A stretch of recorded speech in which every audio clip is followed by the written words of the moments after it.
How many clothing brands have you scaled? A lot, dude. I was telling him, dude, we're launching like 10 brands a week. What? 10 a week? My goodness. Uber doesn't own cars. Airbnb doesn't own real estate. Right. Print on demand gives you the ability to not own inventory, but have a clothing business. My approach to ads is so basic because the product sells itself. It looks like what they already have. We don't go too creative in branding and marketing, and it works. And sometimes like the hardest thing is figuring out what the right thing to do is. And that's where it comes to finding the people that have already done what you've done, so you can find out what that right thing is, and then you can go do that. I think about taking massive action. Yeah. If you don't know what you're doing yet, sometimes it doesn't matter what you do, you just got to do stuff. Color science is what catches the psychology. It's a trigger in humans. Color is the secret weapon that nobody on the internet is using right now. I know damn well.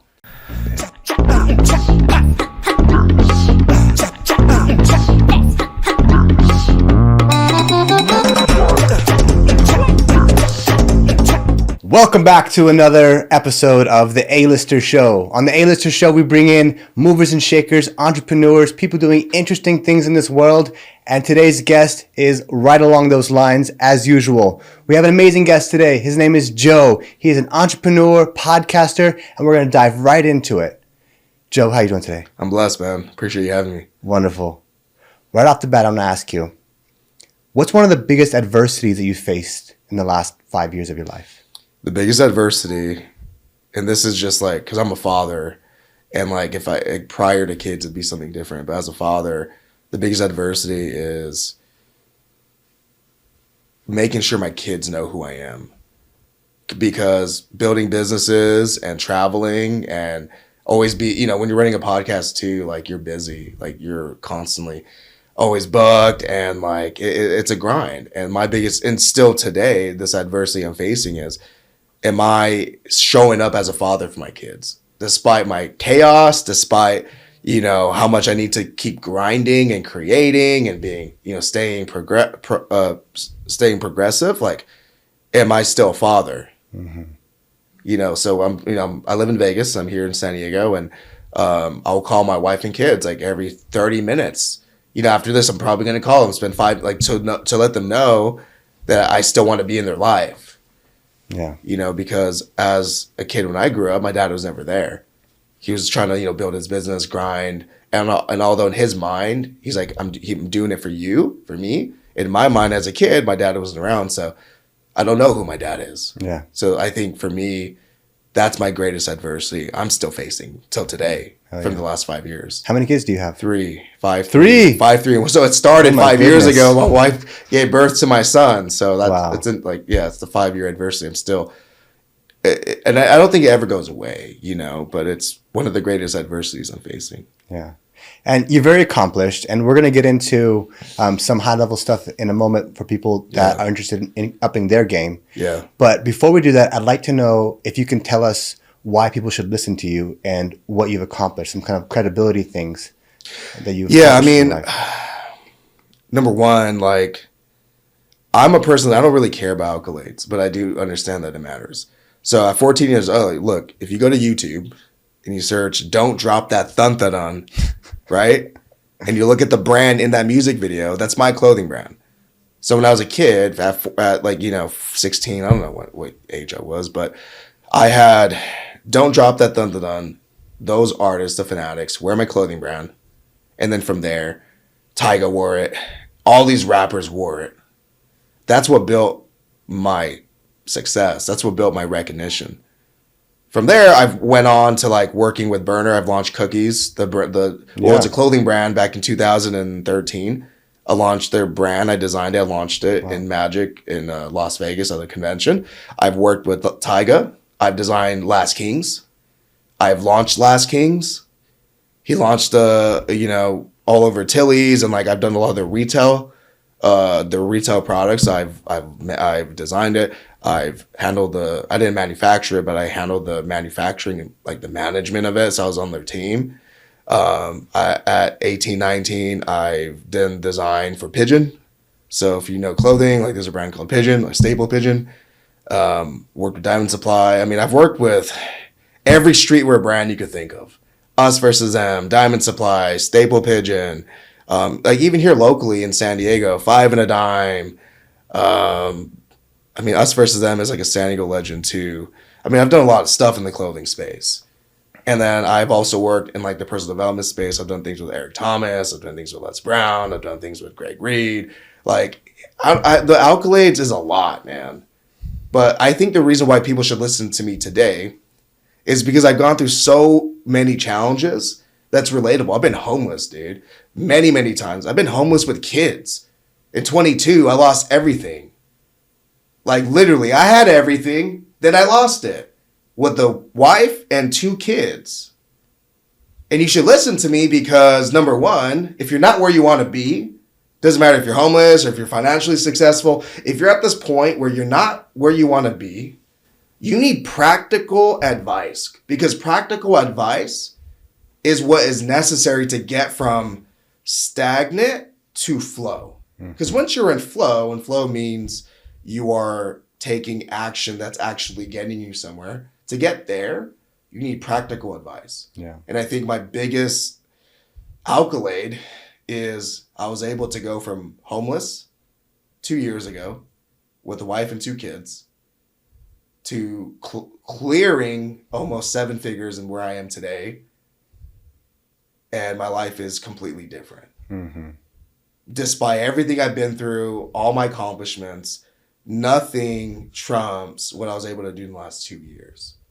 And it's nothing like, it's not like, oh, you have all these awards or blah, blah, blah, blah, blah. No, I've learned how do you actually build and sustain what success means like to you. Mm-hmm. And that's because where I stand today is so different than what I've done the last 15 years. Yeah.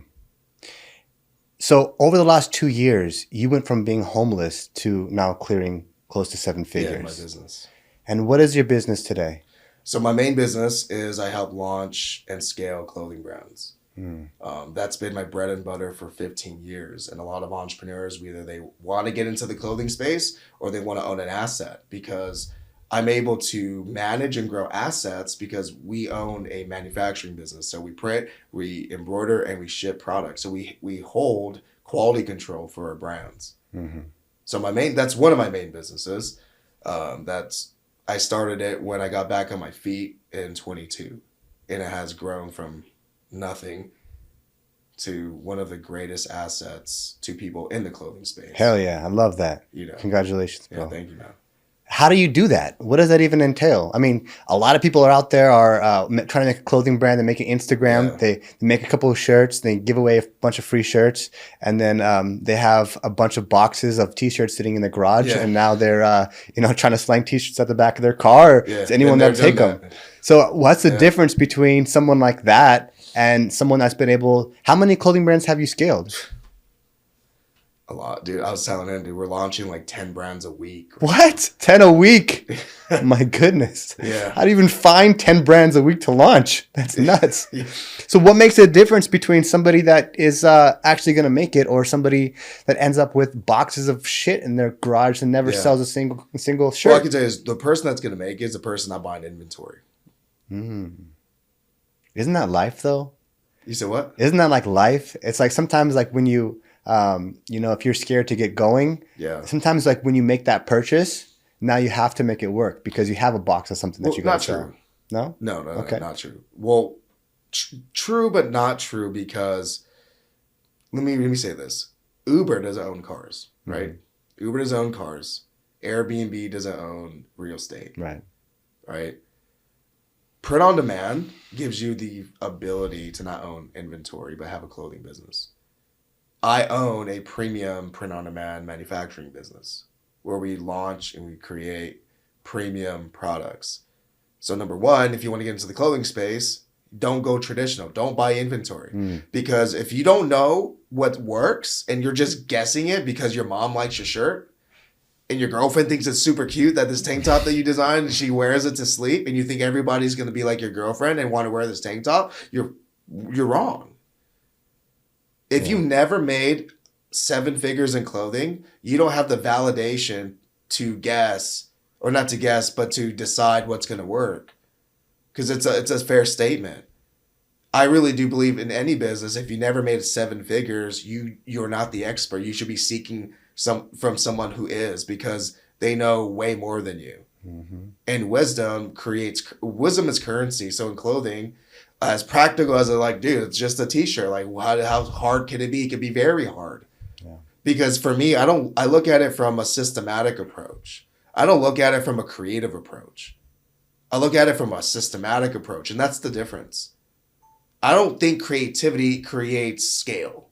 Creativity is like a trend and it's hype and it's cool, but it dies. Like the difference between like a clothing brand that starts from like super creativity and then is gone versus a clothing brand that kind of starts from a foundational perspective and builds over time. You know, like Vans, for example. Vans surpassed the test of time amongst their competitors for years. Mm-hmm. For years, right? And I think the way you do it, and I tell people this all the time, is you don't want to be creative. Number one, you understand what is it people wearing? What's the color science behind who is it you're selling to? And what is it that they're actually wearing today? Because if you could mimic what's in their wardrobe, you could be in their wardrobe. Mm. Because it's the law of familiarity. People buy what they already have, bro. You probably have how many black tank tops, dude? A lot. A lot. And they're all probably not from the same brand. Right. Because you buy what you already have. Dude, you know how many freaking pants I have like this? A lot. I'll walk into like different stores, but I have that, but this pattern looks different. It's the same damn pattern, bro. Yeah. But we buy what we already have. So if you want to sell clothing, you don't want to, like so many people go, dude, I'm going to build the next big thing. I have this crazy idea. I drew this idea, I have this crazy sketch. It's going to do really well. And it doesn't do nothing. Yeah. Versus when I launch brands, it's not creative. There's no crazy graphic design. But I use the right garments, the right color, the right print, the right color of the print, the right font that they're already buying from other brands. I don't reinvent the wheel. I just make the wheel faster, and then it sells. I don't use models. It's super simple how we run our ads. It's actually what I go, like, if this was a different business, I'd be like, dude, why are you run your ads differently? My approach to ads is so basic because the product sells itself. It looks like what they already have. We don't go too creative in branding and marketing, and it works. And that goes through every business. Sometimes how you go from hustling and bustling and trying to make your first million, you're trying everything, and dude, why isn't it working? And then when you finally do it, it's like, dude, I should have done this like 5 years ago. Like what actually made me $1 million was the simple stuff that I overlooked. Yeah. Like, and it's every business is like that. That's a big point too. When we talk about once you actually get there and you realize that the actual actions that you took to get there, you know, yes, you need hard work, but you need to be doing the right things. And sometimes like the hardest thing is figuring out what the right thing to do is. And that's where it comes to finding the people that have already done what you've done. So you can find out what that right thing is and then you can go do that. Yeah, 100%. And that's what you do to people that are trying to launch brands. Yes and no. We have like a program where like, number one, if your idea doesn't resonate with me, I don't try to make your idea work. I go, okay, you want to be in the clothing space? This is what you should do. Because if I try to make your idea work, then I don't think it would work, and it's not going to work. It's just like, it just doesn't work that way. At least how I work it. And I think that from a mentorship perspective, right? Because you said you should go find someone who's doing it and learn from them.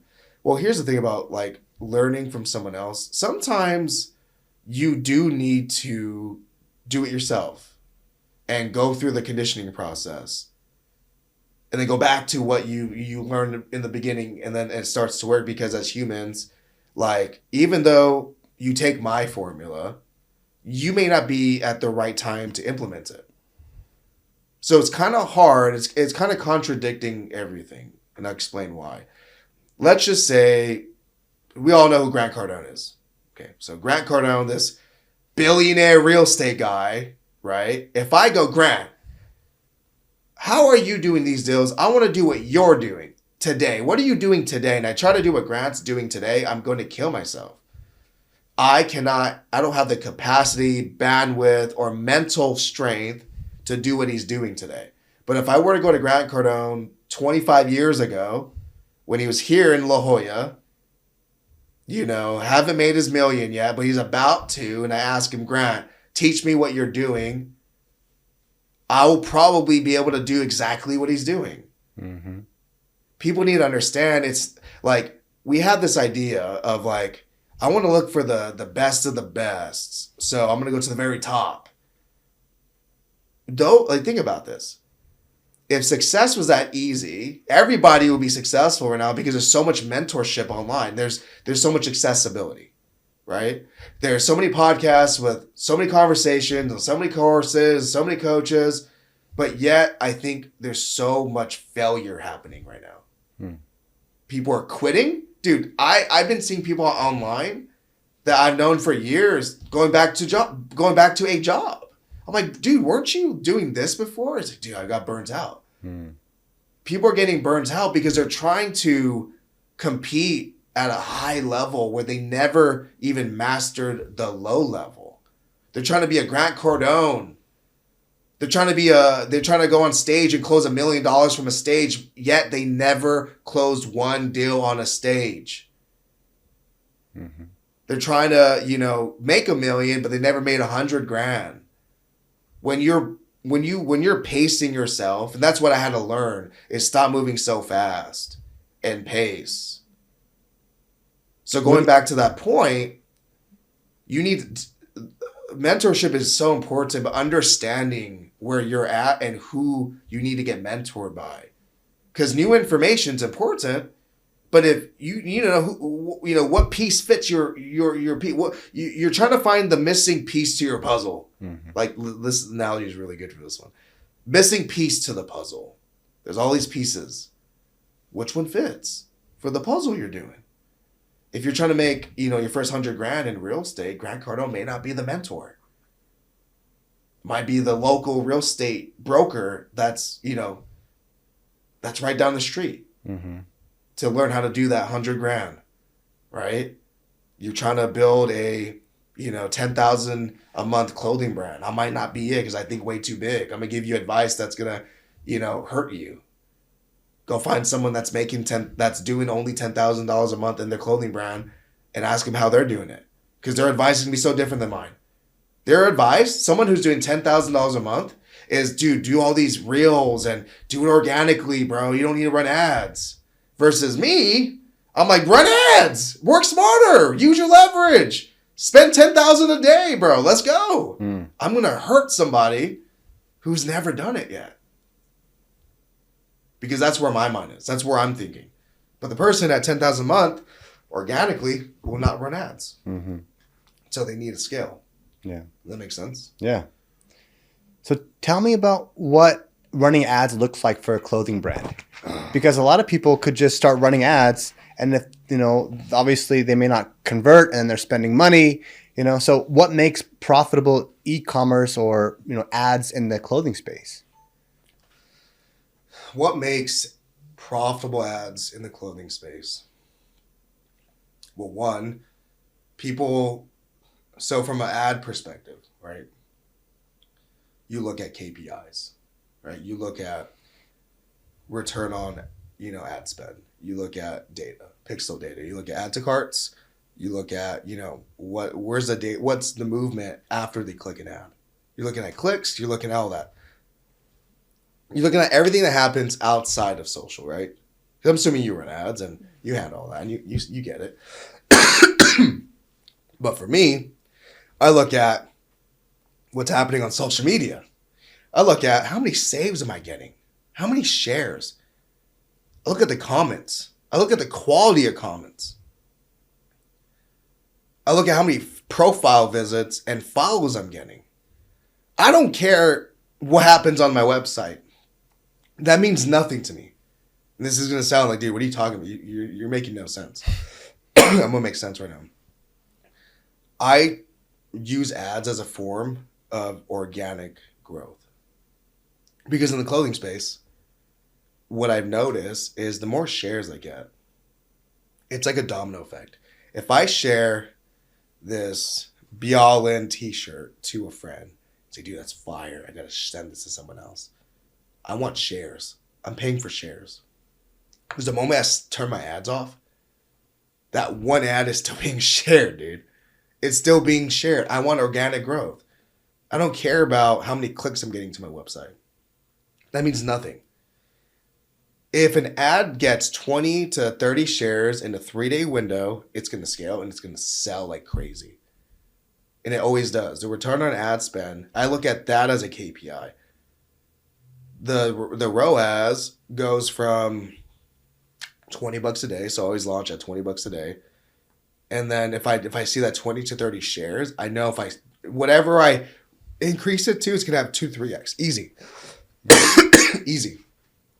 And I'm okay with the 2 to 3x in clothing because the margins are high. Mm-hmm. Is this your brand, Be All In? Yeah, it's one of my brands. I see it all over the place now. Yeah.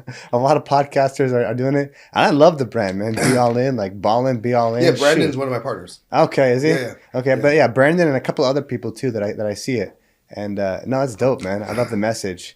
You know, and a lot of people can relate to it. I'm definitely I'm gonna get my cap. I'm gonna get my gear too. Yeah, man, I got you for sure. Yeah, I got you. Yeah. So how do you increase somebody's likelihood to actually share your content? Have a dope product. It's the science. It's a color science. What about it? So how much of it is the product and how much of it is the video and the ad copy that you're putting in? Bro. I don't do video ads. Really? Let me show you. There's no video ads. 0 video ads. So you're sending people to Shopify and using like photos mostly for your your ads. Here's an example. I'm gonna show you. Let's go pull it up. This is right out of my office. Let me show you a good one. It's the best one. So it's just of the product. Okay. That's it. Okay. Can I show the camera? All right, we're gonna show the camera. See if it can. We're gonna pick this up. But yeah, so this is the product. Little photo shoot of the product. All right, this is an ad that Joe says works really well for him. So color science. It's not a basic color. It's not a black and white. You know, that's we launched this in the summer of last year. It's a summer color. It's color science. Like look at cars, right? When they launch cars in the summer, what are they promoting? Yellow cars, red cars. They're not going to promote yellow cars in the winter. They're going to promote that olive green car, that brown car, right? Color science, everyone in any industry leverages it. Starbucks, why do you think they have pumpkin spice in the fall? Fall color. Matcha green tea in the summer color. Lemonades in the spring color. Color science is what catches the psychology. It's a trigger in humans. We're triggered by color. Color is the secret weapon that nobody on the internet's using right now. I know damn well. They don't even think about it. I've never heard anybody talk about color when it comes to their marketing. I mean, some branding and graphic designers do, but most marketers don't even talk about color. They don't, because by trade, like I'm a designer. Mm-hmm. So I had to learn this so my mentor was the lead designer of Nissan back in 2015. So he designed like the Nissan Kick and then the all these like crazy cars, like right. The Nissan Design Center is right here in La Jolla. Oh, I didn't know. Yeah. Okay. Interesting. Right here in La Jolla, and I go there every weekend and sit with them and learn. And I was like, dude, what is it that makes you like so good? He's like, color. Wow. I'm like, color, huh? And then Nicole, she's like the lead color. She chooses the color of every Nissan, like from the inside to the outside. She's responsible for the color. I'm like, what makes this? So I learned color design. I learned the science of color from Nissan. These are the guys that literally lead the Nissan design and development team. And then since then, I've been applying it to everything. That's why when I came in here, I'm looking at the color. I'm like, dude, the color here is so good. Whoever did this, the science of the color here is good. Yeah. When you, this is the thing about business, dude. Sometimes it's the simple things that we need to make more complicated and the complicated things that we need to make more simple. For example, you would think that like funnels could be complicated, right? You simplify that. Mm-hmm. And then the color of the funnels, you make it more complicated. Mm-hmm. And what I mean by that is, most marketers complicate their funnel, but what does their funnel look like? Just white and black text, but then there's all these different automations and triggers and videos and long copy, and they complicate the funnel, right? Simplify the damn funnel, complicate the colors. Don't use white, use off-white. Hey, you're selling something to, I don't know, young kids, right? Use vibrant colors. You're selling to an older demographic. Use softer colors. The science color is the difference between someone barely making it and made it. Because once you made it, you have the right team that gets it. The colors of what your funnels, your branding, everything changes. Because color science is so advanced. It's the most advanced thing because you don't think about it. Mm-hmm. Yeah. You don't focus on it because you think the color here doesn't matter. You just make the funnel, make it complicated, put the video, the VSL, the friggin' long copy, like, let's go, let's fucking close some deals. But your colors are basics, black and white. Mm-hmm. Or it's gold, black and gold, who are you selling to? And color will play a big role in who you're selling to. Think about this, Better Buzz, right? Mm-hmm. Look at the color. It hits perfect to their demographic. Yeah. If their demographic was older, 50-year-olds who just want a cup of coffee, they're going to have to change the colors. Gold won't work. Look at Starbucks, black and green. I mean, it's moderate. It's universal. So that's why their audience is more universal. It's not niche. It's not hip. But Better Buzz is hip. It sells to their audience more than their coffee does. It's their aesthetic. Yeah, their coffee sucks. Sorry, Better Buzz. I think it's great. Okay. But everyone has their opinion. But they are the most successful coffee brand in San Diego. No. Are they a San Diego company? Or? Yeah, I think they are. Okay, interesting. Yeah. Yeah, I think that's something I was thinking about recently. That this stuff is a game of inches. Mm. And you have to figure out where those details are. And, and I think one of the keys to success is figuring out what those inches are, to what those things are that you can actually play with, because if I didn't even know anything about color, then I didn't know that was a game I should be playing. But now that I'm aware to it, I can start paying attention to it and bring it to my awareness. Well, here's the thing too. I believe if whoever your audience is that's listening to this, go look outside the box. Like if you're like, who's mainly your audience that listens to this podcast? What do you think? Like they're I think people that are interested in people and people interested in stories. A lot of entrepreneurs, a lot of people trying to make it on their own entrepreneurship journey. Okay, cool. Look at Nissan. Go study how Costco was built. Study why Costco is successful. Go study, I don't know, like who's that guy? Tillman? Tillman's a good guy because he actually built. Tillman Fertitta? Yeah, he's a good guy to look at that. Don't get so hyped on the internet marketer. The internet marketer doesn't know nothing. They just got lucky selling something. Because they don't know nothing. Most internet marketer, they're like in the rapping world, they're like the Fetty Wap, or they're like the Teach Me How to Dougie. It's like, it's a hit, but like, you don't know nothing about music, dude. Versus a Jay-Z, who's a legend. That's the difference. Like, internet marketers today are like Fetty Waps and these one-hit wonders of business. Like, that's just what it is. They got lucky. They made a course. They got an ad. They got lucky. To me, it's all luck. Versus like, I don't know, like a Grant Cardone. Like he was an internet marketer, but he's been around for a long time. He's built something. Yeah. He's like a Jay-Z. Versus all these random freaking dude. There's so much random internet marketers today, and I just related to like, dude, these are just like one-hit wonders because. What are they going to do 5 years from now? They have to constantly reinvent themselves because they're not building a foundation. There's no foundation being built. And I could say this because I've been in this space since 2014. And like, it's been 10 years and like people come and go. Like, where y'all at? And I'm only shining light to this because you need to think like a corporation. You need to build a foundation. You can't just have a one-hit wonder ad and course and like, yeah, you can milk your audience and make some money, cool, but like, what's your foundation? Are you thinking like a business, or are you thinking like, an internet marketer? And I'm only saying that because internet marketers, like, I think most people who get into the internet marketing space just want the money. They just want the money. They want the freedom. They want to live a good life. That's not a foundation, bro. That's a benefit. That is a benefit of building a foundation that pays you to do this. Mm-hmm. I think a lot of internet marketers treat their business the way MLM people treat their business. There's really no foundation.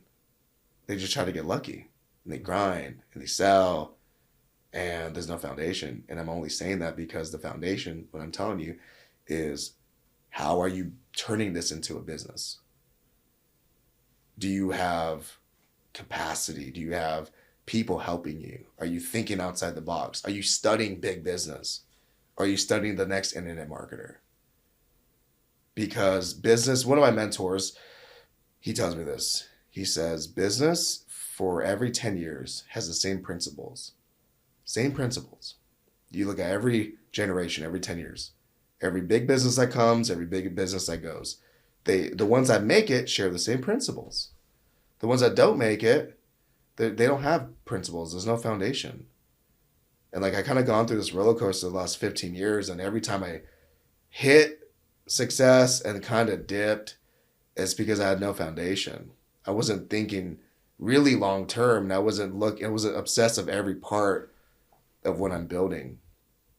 I wasn't looking at from a business. I was looking at it like really from a hustle. Like, because I've launched courses, I've done all that stuff, and I made money because I was hustling, bro. It was a hustle. It was fast money. But fast money doesn't last. It really doesn't. Like, I had a conversation with Dan Henry was on my podcast. Dan Henry, to me, like, I used to learn from him. I would watch his videos. I'd buy his, whatever. Like, he's a goat. Like, to me, Dan Henry, he's an internet marketer, but he's built a foundation, dude. He's built a real foundation. He's thinking like a business. He's not thinking of like quick money. Like, let me just launch this offer. I'm gonna launch new offers, just new offers. No, he's like, all right, I'm gonna build a business, and here are the offers for this business. Then he goes and he builds the business, and he exits. He sells the business. He doesn't just create an offer under himself. That's why I respect him so much, because he came up, before ClickFunnels. And many people that kind of made the same money that he's made in ClickFunnels, where are they today? I don't know. I don't see them anywhere. I'm talking like 2000, I don't know, 17, 18-ish era. But Dan Henry's still relevant today, still making millions of dollars, still killing it. But because he's building businesses. He's not just building offers. I think that's what I'm talking about, because a lot of people in the internet space, they just create offers.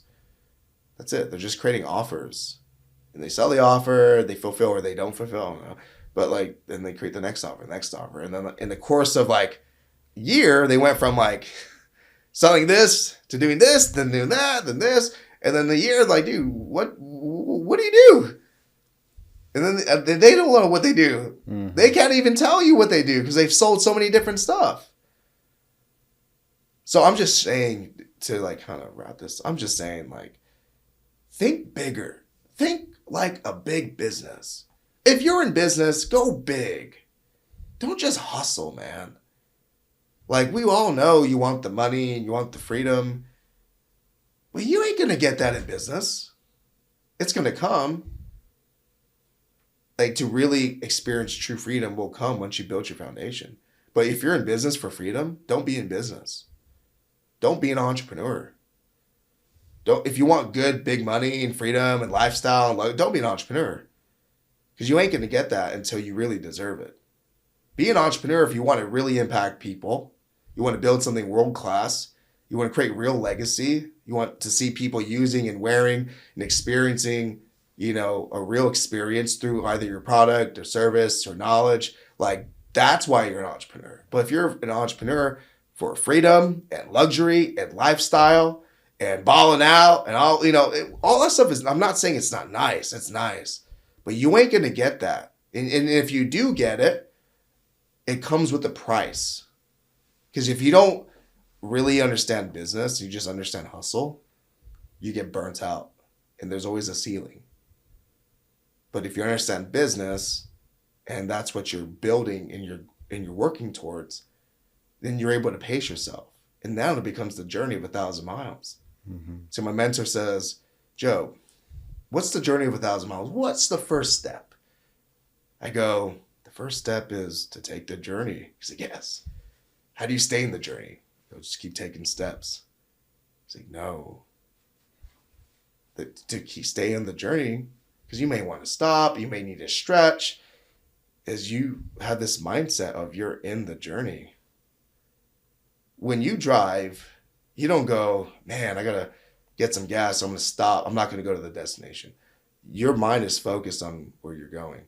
See, when you take the journey of 1,000 miles and you build a business, and it's hustle, but not like foundation. If one hustle doesn't work, then you go, damn, I'm not worth it. I'm going to stop. If one hustle is not working, you try the next hustle, right? It's like you're just hustling. You're trying different things. Versus you take the journey and say, all right, I'm going to, like my buddy Zach here. He has a hibachi business. He goes, how can I make this the greatest hibachi business? So he's not trying to like hustle in different areas. He has his North Star. He's working towards that North Star.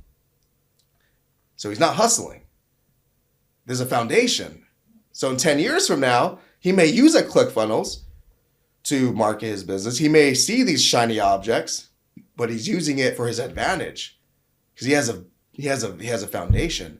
In 10 years from now, he won't go from this to that to this to that. He'll only elevate from where he is to where he's going. Does that make sense? Mm-hmm. Versus so many people in the digital space or just entrepreneurship today, in 10 years from now, I guarantee you they'll probably have tried 25 different things. And they're going to keep hustling until either they quit or they go bankrupt or, whatever. Because without a foundation, dude, you're just going to have to keep hustling. You're not working smarter. You're working harder with a capital R. And I'm only saying this because I've done that, dude. I've done that, bro. I've hustled. I've done different things for many years, and it sucks. The burnout is real, dude. It sucks. And the last 2 years, I've been hyper-focused. Doing the same thing, getting better at it for 2 years straight is what got me in the seat. But the last 15 years, I've been all over the place, like a freaking chasing, like a freaking squirrel, chasing all these different things, like deer in headlights. Like I've done all that, and it sucks, dude. It's not the way to live, and it's not the way to be an entrepreneur. And there was a moment of time where, dude, I can make all this money doing this. I can do all this. I'm like, oh man, like let's go. And now I don't chase the money. I chase the progress. Like coming here to San Diego, if I had this money motivated mindset, I'm like, dude, I'm not gonna get paid from this podcast. Why the fuck would I be on this podcast? Why would I travel on my own expense? Versus like, oh, this is an investment. This is progress. This is progress. So let's go. I'm not about the profit. I'm about the progress. Oh, the money is important. Like, don't be dumb and not cash flow and monetize your business, but understand that like it's not about like. It depends where you are too. Like if you're broke, then yeah, dude, get some money first before you go and be an entrepreneur and build a business. But like if you're already in the journey and you're all in and you're building your business, go for the progress. And progress could look like being on a podcast. Progress could look like talking about your business with someone else. Because you can have a conversation at Starbucks with someone about your business and that turns to nothing. But then this person has a conversation with someone at lunch and brings you up. And the next thing you know, this random person that you have no idea who they are texts you, say, hey, my friend Jenny, met you at Starbucks this morning, met her at lunch. You told me you do this. Like, can we have a conversation? You don't know what every conversation can lead to. So I just try to maximize progress. I just try to build momentum in so many different ways that I don't always look at money. But when you get into flow, here's the thing I've learned the last 2 years. When you don't focus on money, but you focus on activities that adds momentum, money always comes. Money just flows. It just does. It comes in so many ways and so abundant. Like this whole trip in San Diego, dude, we're meeting all these heavy hitters, dude. Like we're doing, and it's random. Like it's so random, and so this morning we're at the where all the yachts are in Point Loma. We got coffee at Better Buzz. You said the coffee's like, I think it's great. So Better Buzz, if you're watching this, yo, sponsor your boy. But we pull up, we see this purple Urus. Purple Urus. I think nothing of it. I'm driving and we're at a stoplight, and then the purple Urus kind of parks. I'm like, dude, I'm gonna like. I tell him, like, dude, what if I just like drive up to him and go, "What do you do for a living?" Oh my goodness! And then I'm like, dude, I'm just gonna do it, whatever. So I do it and ask him what he does for a living. Think nothing of it. I post on Facebook, right? And I get a message like, dude, that's a big wig from Amway. His name is Glenn Baker. I go, I don't know who Glenn Baker is. And this guy's like, I can't believe you met him, bro. What are you doing? Like, what are you up to? I end up closing this guy for $10K. Let's go. 10 from nothing. I didn't think, dude, I didn't film him like, Zach, I'm gonna make so much money off this video. I didn't do that. I was like, how can I add some momentum right now? Yeah. But adding momentum always leads to cash, bro. Always does. Yeah. So like, you know, that's kind of like how I'm operating today. Yeah. And it works. To me, when I hear that, I think about taking massive action. Yeah. And just sometimes you don't know what's going to hit. So, I mean, there's different levels to it. And I think if you know if you're already in flow and you're already, you know what works and you're doing more of that, then, you know, maybe be more precise. But I think if you don't know what you're doing yet, sometimes it doesn't matter what you do. You just got to do stuff. Do you feel that? Yeah. I mean, if you don't know what you're doing, you definitely got to just keep trying. Like, you got to be progressive, not like you can't be proactive. Like, because some people get stuck in this mind of, I don't know what to do. I'm not sure what to do, and so I'm just going to end up doing nothing.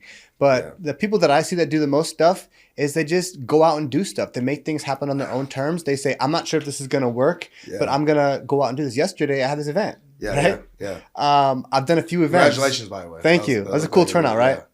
Yeah. So, you know, it was something that it was like a lot of people wouldn't get up on the stage. A lot of people wouldn't, you know, run ads to get people into a room. Yeah. A lot of people wouldn't want to sit there and practice their presentation 100 times. A lot of people wouldn't want to craft an offer. A lot of people wouldn't want to make an offer to help other people's lives. Yeah. I didn't know how it was going to turn out. I didn't know what the outcome would be. Was that your first time like doing my third event? A third event. Third event, okay. Yeah. So, but each time is a little bit different. Gotcha. And that one was different in its own way for a lot of different reasons.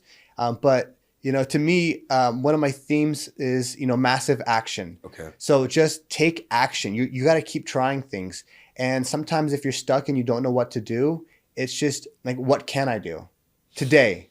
Yeah. What actions can I do today? Yeah. Like, and even if I don't, you know, you got to swing big, but you also got to keep taking action. And some people get stuck in like, I don't know if this is going to work. I don't know if it's going to work with my time. But that is entrepreneurship. Yeah. You never know if it's going to work. To be honest, we don't have it all together, dude. And even at the top, you never have, because entrepreneurship, in my opinion, it's like that song, like, or 99 Problems, or More Money, More Problems. Like, it really is like the higher you go, there's always something you don't know. You got to figure it out. So I 100% agree with you. Is you have to just be action oriented, dude. When I was homeless, I got really overweight because all we could afford is free food from whoever or McDonald's, fast food, yeah, whatever. So I got really big.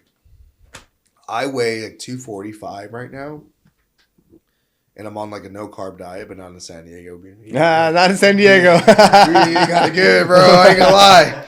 I missed but I got really big. I was like 280, dude. 285. Or maybe more. I mean, I think I'm being generous to myself. Maybe I'm like 290 or 300. I was big. Like my shirt size like 2XL. I'm wearing like a large oversize right now. So I was big. And when I found the courage to go after it, you know what I did? Finally went to the effing gym. Crazy. I remember this day, the day where everything changed. I went to the gym. I said, you know what? I can't make money right now, but at least I can lose some weight. Went to the gym, and that changed everything. I started going to the gym every day, and I realized if I could go to the gym every day, I could figure out how to go after it again. Yeah. Like, do something. Like, dude, if you are stuck and you're trying to figure it out, go for a walk. Don't be stuck in your house trying. Motion, when you're in motion, it does something to you. That's so real.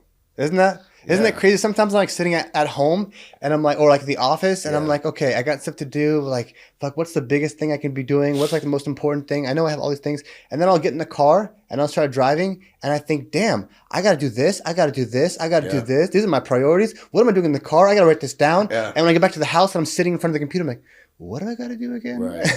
Right. You know, Motion. so motion, man. Yeah. And you know, I heard something too. There's some, do you know who Slow-Mo is? Slow-mo. Something. He's a San Diego icon. Okay. Okay. Anybody in San Diego knows who Slow-Mo is. He's probably 80 years old, probably 85 years old. And he basically every single day, he used to be a neurosurgeon. Okay.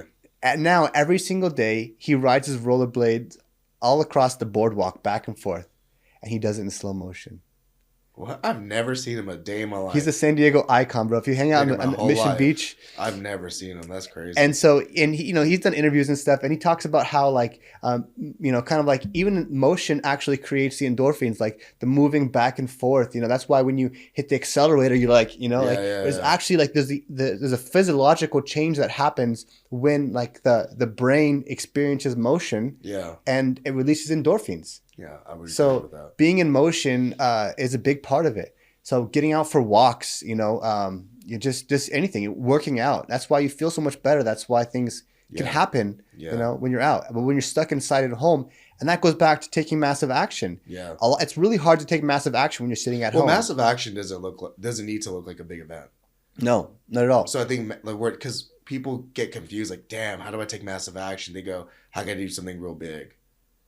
Massive action just looks like what you do daily. Massive action could be walking to your coffee shop instead of driving. Could be, you know, just the little things that we don't think about. Yeah. Calling, you know, go call your cousins that you never spoken to. Mm-hmm. Ask them how they're doing. Yeah. Be freaking nicer to people. Yeah. Because what you put out is what you attract. Massive action could be doing the things that you should actually be doing to be a decent human being. Mm-hmm. And then that builds momentum. It does. It builds good karma. It creates momentum. And then maybe that idea that works has been an idea you've always had, but the cloud you had clouds covering you. Clear the clouds by putting goodwill out in the world. Because, you know, for a long time, I thought when I heard massive action from Grant Cardone's massive 10X. Like, I remember reading the 10X rule in 2015. And I'm like, dude, how the hell am I supposed to do 10X? Like, what was the guy talking about? Massive action and like 10X, like, dude, just go big or go home. And I was like, dude, what? How am I supposed to do this? And I never, like, even till today, I've never really taken huge jumps. It's been like Incremental. it's just been like the little things. The things that you don't think about, the things that it's just staying in motion. Yeah. Because I think people today, dude, they look for the big escape. Because they were like, dude, I've been working so hard. I want this big escape. I want to make $1 million overnight. Or I want this big return. I want this. How do I get the big exit? How do I go from level 1 to level 100? So they look for ways for that. Now, granted, there are ways. It's expensive. You know, it takes a lot of money to make, you know, a huge jump, and it's not practical. Yeah. I think what's practical is just learn to take action. Yeah. Just learn to stay active. Yep. Just learn to not be stagnant, dude. Yeah, that's real. I think that's really what it will take. Like, it looks like you're in shape. I've seen you do BJJ. Like, Yep. imagine if you didn't do that, bro. Like, would you be as productive? Probably not, I don't think so. right? But that was a massive action. You Yeah. go into your, like, doing things that's right down the street from your house, or it's not like you got to go take massive action and no, it's basic things that most people probably live next to a BJJ gym, dude. They can go pop in. Yeah, just pop in. Right? It's just things that we don't look. Yeah. So we're almost out of time. Okay. But I want to ask you a question Sure. that I like to ask people. If you had a big billboard that you can put right in the middle of Times Square for hundreds of thousands of people to see, and you could put a message on that billboard, what would that message be that you'd like to convey to hundreds of thousands of people around the world? Great question. That was a really good question. I think the message, what I would say at a billboard in Times Square, is stop telling your big dreams to small minds, because that's the quickest way to kill a big dream. Because most of the world does that. That's why most of the world dies with their dreams. That's what I'd say. I love that. Joe, thank you so much for coming on the podcast. Amazing conversation. How can people keep in touch with you? So Instagram, Joseph Ortega, CEO. Everything's going to be on there. So just tap in. Instagram. Yeah. Thank you so much, Joe. It's been another amazing episode of the podcast, the A-Lister Show. Joe, should people follow my channel? Is that a good idea for people to do that? Yeah, 100%. Follow the channel, Follow right? the channel. Hell Subscribe. Yeah. All right, bro. If you're watching this on my account, give him dude, this guy's killing. That's why I'm on the show. You got to stay. Subscribe. Share it. Go all in. Hell yeah. I love it, bro. Thank you so much for coming on, bro. Thanks, Keep dude. in touch. Look forward to seeing what's up. Cool. Yeah, right on time.